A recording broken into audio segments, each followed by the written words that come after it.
আল্লাহ তাআলা বলছেন, লা ইন শাকারতুম লা আযীদান্নাকুম ওয়া লা ইন কাফারতুম ইন্না আযাবি লাশাদীদ। যদি তোমরা আমার নেয়ামতের শুকরিয়া করো, আমি আল্লাহ তাআলা এই নেয়ামতকে আরো বহুগুণ বাড়িয়ে দেব।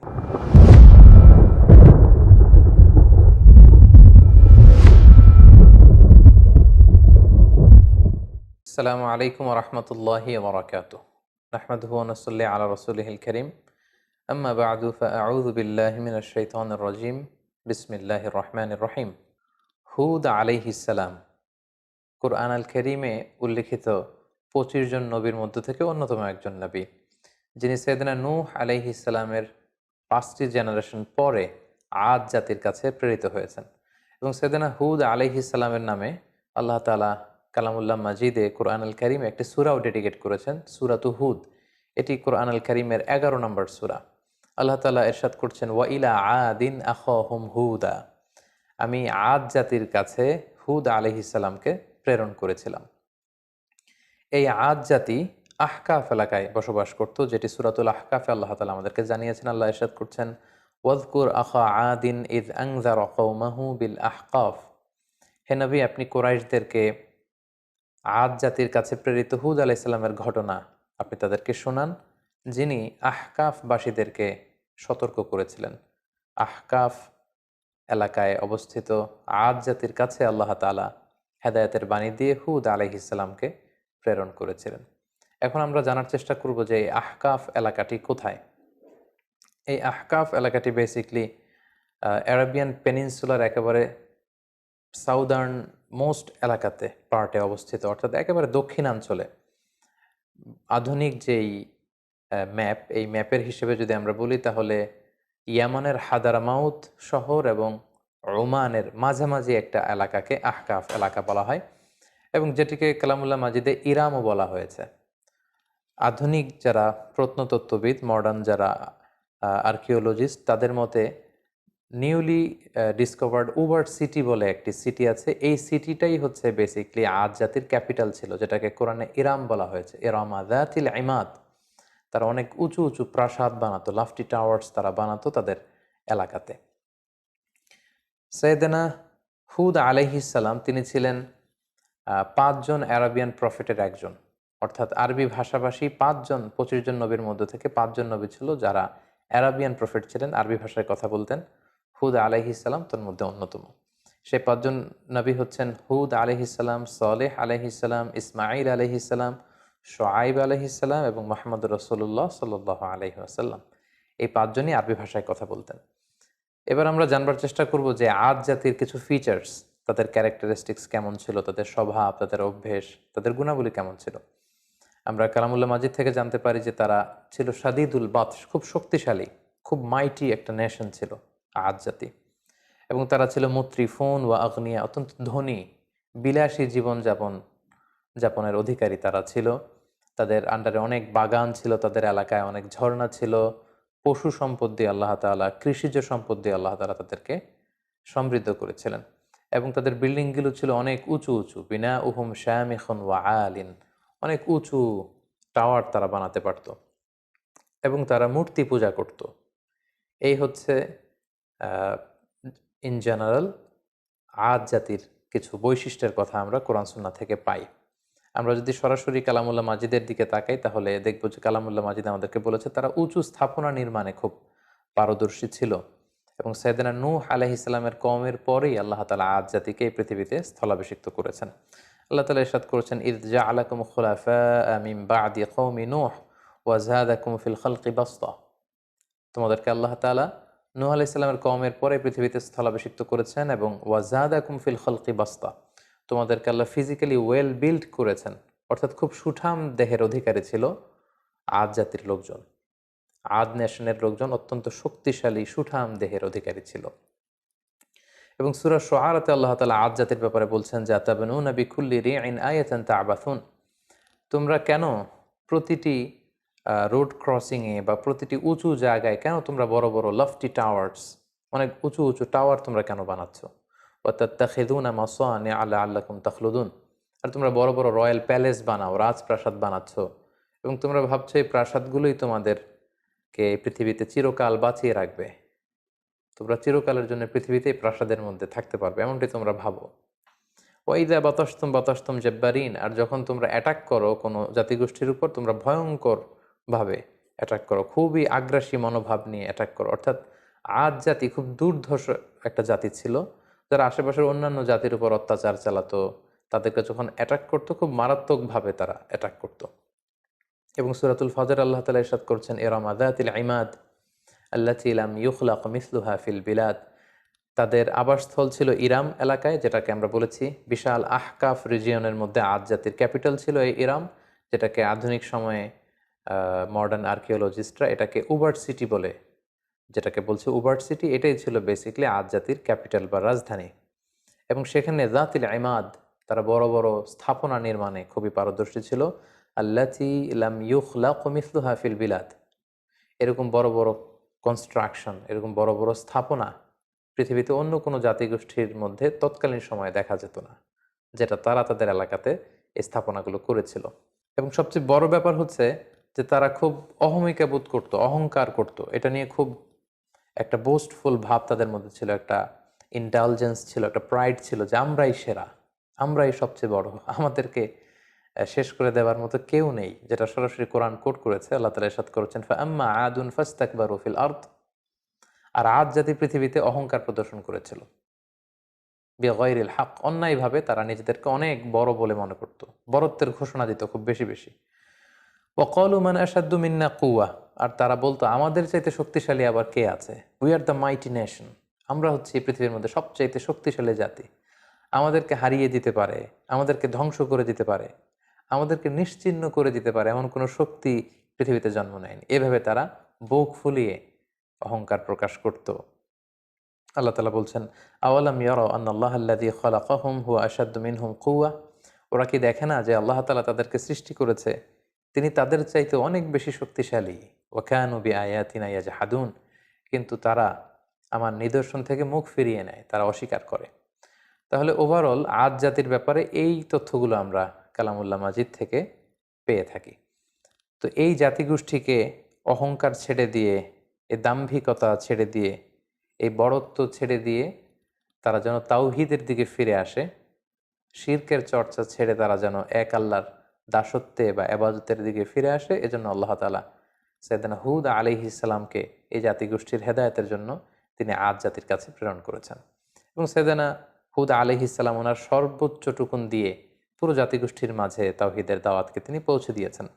সূরাতুল আরাফ আল্লাহ তাআলা ইরশাদ করছেন, ওয়া ইলা আদিন আখাহুম হুদা, আমি আদ জাতির কাছে তাদেরই একজন ভাই, অর্থাৎ তাদেরই একজন লোক হুদকে নবী হিসেবে প্রেরণ করলাম। আমরা জানি যে কালামুল্লাহ মাজিদে প্রতিটি জাতিগোষ্ঠীর ক্ষেত্রে আমরা দেখেছি ভিনদেশী কোনো লোককে আল্লাহ তাআলা নবী হিসেবে অ্যাসাইন করেননি, কখনো করেননি, বরং তাদের গোষ্ঠীর মধ্য থেকে, তাদের নেশনের মধ্য থেকে, তাদের কোনো সাব ট্রাইবের মধ্য থেকে তিনি একজনকে তাদের হেদায়েতের জন্য তিনি সিলেক্ট করেছেন, যিনি তাদেরকে জান্নাতের সুসংবাদ দিবেন, জাহান্নাম থেকে ভীতি প্রদর্শন করবেন। এবং হুদ আলাইহিস সালাম সেটাই করেছেন, তাদের মধ্য থেকেই তিনি নবী হিসেবে এসেছিলেন।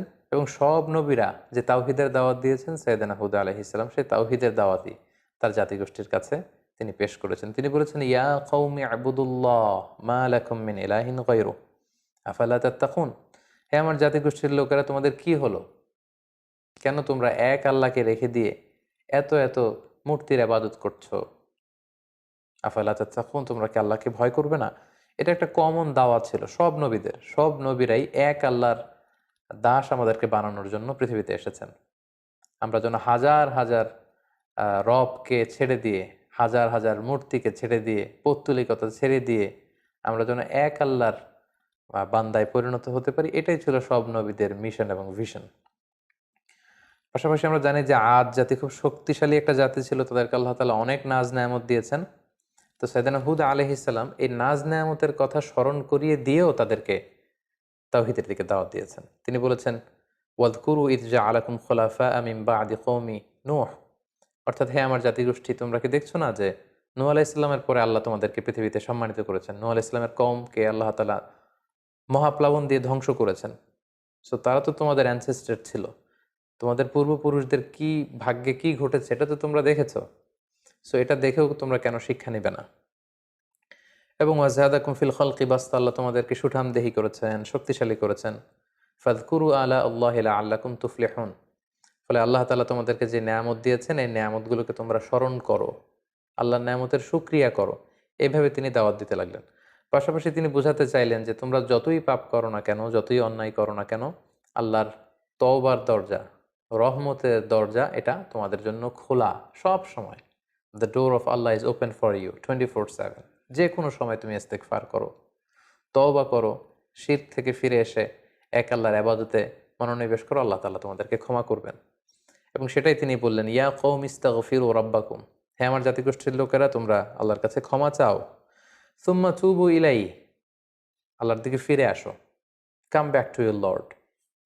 ইউরসিলিস সামাআ আলাইকুম মিদরারা, তাহলে আকাশ থেকে আল্লাহ তাআলা রহমতের বাড়ি বর্ষণ করবেন। ওয়াইয়াজিদুকুম কুওয়াতান ইলা কুওয়াতিকুম, এখন যে শক্তিমত্তা আছে এটাকে আল্লাহ আরো আরো বাড়িয়ে দিবেন, আরো শক্তিশালী জাতিতে তোমরা রূপান্তরিত হবে। ওয়ালা তাতাওয়াল্লাউ মুজরিমিন, আর তোমরা অবাধ্যতা করে পাপাচারিতায় মগ্ন হয়ে মুখ ফিরিয়ে নিও না। সাইয়েদনা হুদ আলাইহিস সালাম এভাবে তিনি জাতিগোষ্ঠীর হেদায়েতের জন্য দাওয়াত দিতে লাগলেন, তাওহীদের বাণী তিনি শোনাতে লাগলেন। কিন্তু আমরা জানি যে বেশিরভাগ নবী তাদের এলাকাতে খুব বেশি ওয়েলকাম তাদেরকে জানানো হয়নি, বরং তাদের দাওয়াতকে প্রত্যাখ্যান করা হয়েছে। এবং আদ জাতির ক্ষেত্রেও ঠিক এটাই ঘটেছে। তাদের রেসপন্স কেমন ছিল এই দাওয়ার পরে আমরা সেটা যদি দেখি, তাহলে কালামুল্লাহ মাজিদ আমাদেরকে বলছে তাদের রেসপন্স ছিল এরকম, কলু ইয়াহুদু মা জিইতানা বিবাইয়িনা, হে হুদ, তুমি যে নবী কি প্রমাণ আছে, আমাদের তো বিশ্বাস হয় না। ওমা নাহনু বিতারিকি আলিহাতিনা আন কওলিক, তোমার এই কথায় তো আমরা আমাদের বাপ দাদা রেখে যাওয়া মূর্তিগুলোকে ছেড়ে দিতে পারি না। তুমি কি বলতে চাচ্ছ যে আমাদের পূর্বপুরুষরা ভুল করে গিয়েছে? আমরা তো এগুলো ছেড়ে আসতে পারি না। ওমা নাহনু লাকা বিমুমিনিন, তোমার কথায় আমরা বিশ্বাস করি না। তারা আরো বলতো, কলু আজিইতানা লিতাফিকানা আন আলিহাতিনা, হে হুদ, তুমি কি আমাদের ইলাহ বা উপাস্যদের থেকে আমাদের মুখকে ফিরিয়ে নিতে চাচ্ছ, সরিয়ে দিতে চাচ্ছ? আর তুমি বলছো যে আমরা যদি মূর্তির পূজা ছেড়ে না দিই তাহলে আযাব আসবে। ফাআতিনা বিমা তাইদুনা ইন কুনতা মিনাস সাদিকিন, তাহলে আযাব নিয়ে আসো, দেখাও, দেখি তোমার সাধ্যে কতটুকু কুলায়, তুমি কত বড় শক্তিশালী হয়েছো, তোমার আল্লাহর ক্ষমতা কতটুকু আমাদেরকে পারলে দেখাও। তুমি যে আযাবের কথা বলছো সে আযাব আমাদেরকে চাক্ষুষ দেখাও, যদি তুমি সত্যবাদী হয়ে থাকো। এভাবে সাইয়েদনা হুদ আলাইহিস সালামের দাওয়াতি কথাকে, আহ্বানকে তারা প্রত্যাখ্যান করে তুচ্ছ তাচ্ছিল্যের সাথে ওনাকে পুরো আদ জাতি তারা রিজেক্ট করলো। সাইয়েদনা হুদ আলাইহিস সালাম শেষবারের মতো তাদেরকে ওয়ার্নিং করলেন এবং বললেন যে এক আল্লাহর ইবাদত যদি তোমরা মেনে না নাও তাহলে তোমাদের উপর ভয়ঙ্কর শাস্তি আসবে, ভয়ঙ্কর শাস্তি। মেঘমালা দিয়ে, প্রচণ্ড বাতাস দিয়ে আল্লাহ তোমাদেরকে ধ্বংস করে দিবেন। তারা বললেন যে ফাতিনা বিমা তাইদুনা ইন কুনতুম মিনাস সাদিকিন, তাহলে দেখাও, সে শাস্তি যদি আসার হয়ে থাকে তাহলে নিয়ে আসো, দেখি কতটুকু শাস্তি আসতে পারে। অতঃপর আল্লাহ তাআলা সাইয়েদনা হুদ আলাইহিস সালামকে বললেন, এই জাতিগোষ্ঠীর উপর অচিরেই আমি শাস্তি পাঠাবো। আল্লাহ তাআলা ইরশাদ করছেন, ফালাম্মা রাআউহু আরিদান মুস্তাকবিলা আওদিয়াতিহিম ক্বালু হাযা আরিদুম মুমতিরুনা, হঠাৎ দেখা গেল পুরো আদ জাতির ওই এরিয়াতে, দ্য এন্টায়ার ভ্যাসিনিটিতে চারদিকে শুধু মেঘ আর মেঘ, মেঘমালা, একেবারে ক্লাউডি একটা সিচুয়েশন। এবং এরকম মেঘমালা তারা কখনো জমা হতে দেখেনি তাদের আকাশে। এবং সেটা দেখে তারা তো মহা খুশি, কারণ এই মরু এলাকাতে যখন মেঘমালা আকাশে উড়ে বেড়ায় এবং সেগুলো যখন ঘনীভূত হয়, বৃষ্টি হয়, এটা তাদের জন্য kind of mercy and blessings, এটা রহমত। কারণ এতে করে তাদের জমিন উর্বর হবে, এতে করে তাদের পশুগুলোর ওট, তারপর মেষ, ভেড়া, এগুলোর খাবারের যোগান হবে, গাছপালাগুলো সবুজ তৃণলতায় ভরপুর হয়ে যাবে পুরো এলাকা। তারা এই মেঘমালা দেখে মহা খুশি। তারা এই মেঘমালা দেখে সবাই আনন্দ উৎসবের জন্য ঘর থেকে বের হয়ে আসলো এবং তারা বললো, হ্যাঁ আর যে মুমতিরুনা, এটা তো চমৎকার মেঘমালা, এই মেঘ থেকে বৃষ্টি হবে আর রহমের বৃষ্টিতে ভিজবে জমিন, আমাদের পুরো জমিন উর্বর হয়ে উঠবে। আল্লাহ তাআলা বললেন, বাল হুয়া মাস্তাআজালতুম বিহ, এটা রহমতের বৃষ্টি নয়, তোমরা যে আযাব চেয়েছিলে যে হে হুদ তুমি পারলে নিয়ে আসো, দেখাও, এটা সে আযাবের একটা নিশানা। আমি প্রচন্ড বাতাস দিয়ে তোমাদের ধ্বংস করব। রিহুন ফিহা আযাবুন আলিম, অচিরেই এমন বাতাস বইবে যাতে তোমাদের ধ্বংস রয়েছে। ঠিকই সাইয়েদনা হুদ আলাইহিস সালামের যে ওয়ার্নিং পুরো জাতিগোষ্ঠীর জন্য তিনি দিয়েছিলেন যে আল্লাহর ইবাদত যদি তোমরা না করো, মূর্তি পূজা যদি তোমরা না ছাড়ো, এই শিরকের অন্ধকার রাস্তা ছেড়ে তোমরা যদি আলোর পথে না আসো, প্রচণ্ড আযাব তোমাদেরকে পাকড়াও করবে। সে আযাব আল্লাহ তাআলা পাঠালেন। আল্লাহ তাআলা সূরা হাক্কাতে বলছেন, ওয়া আম্মা আদুন ফাউহলিকু বিরিহিন সরসরিন আতিয়া।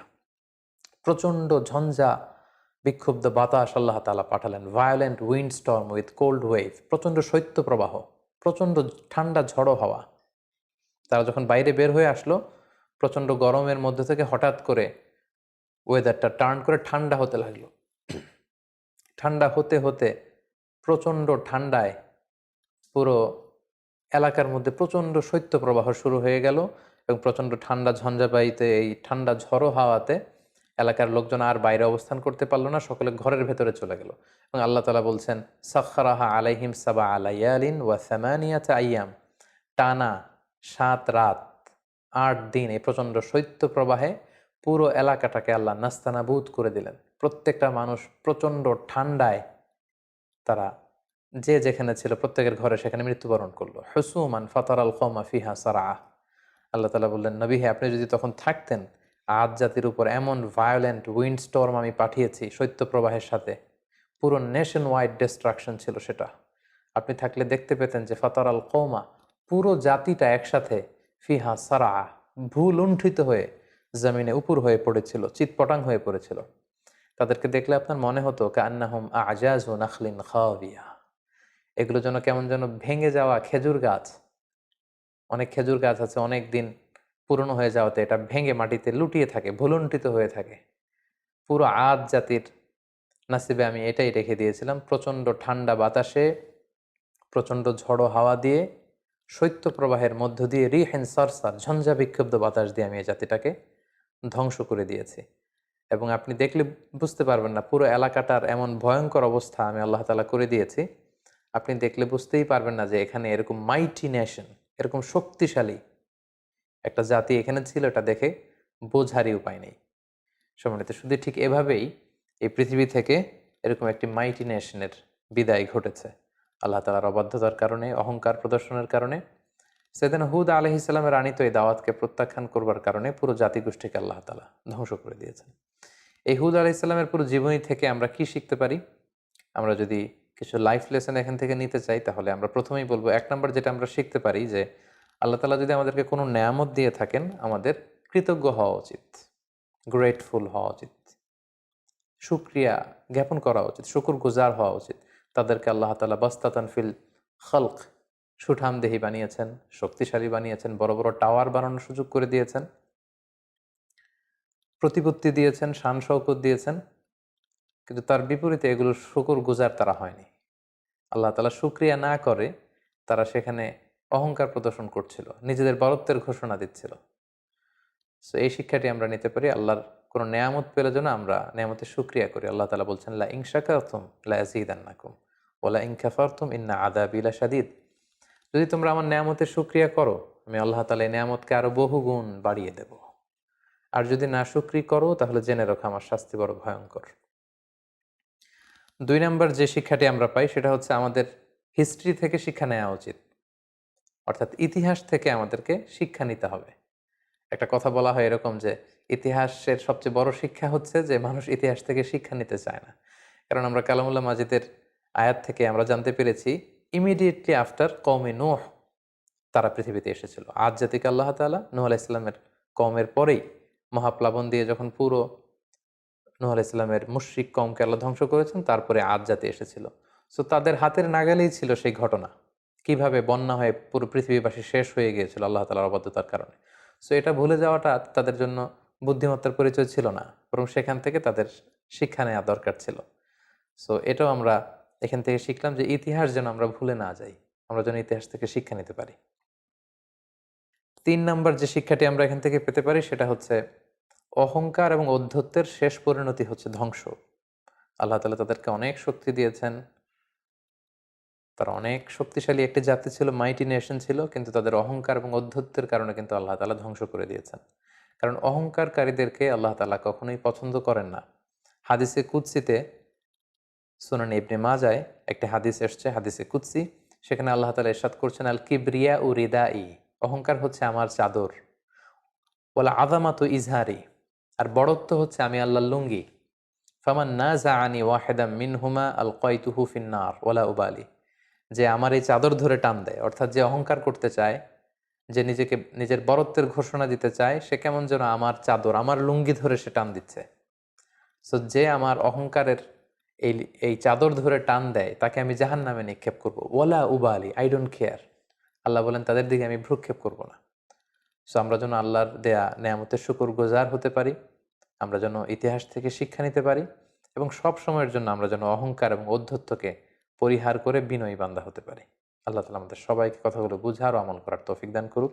হাদা মা ইনদি ওয়াল ইলমু ইনদাল্লাহ, আলাইহি তাওয়াক্কালতু ওয়া ইলাইহি উনীব। ওয়াসসালামু আলাইকুম ওয়া রাহমাতুল্লাহি ওয়া বারাকাতুহু।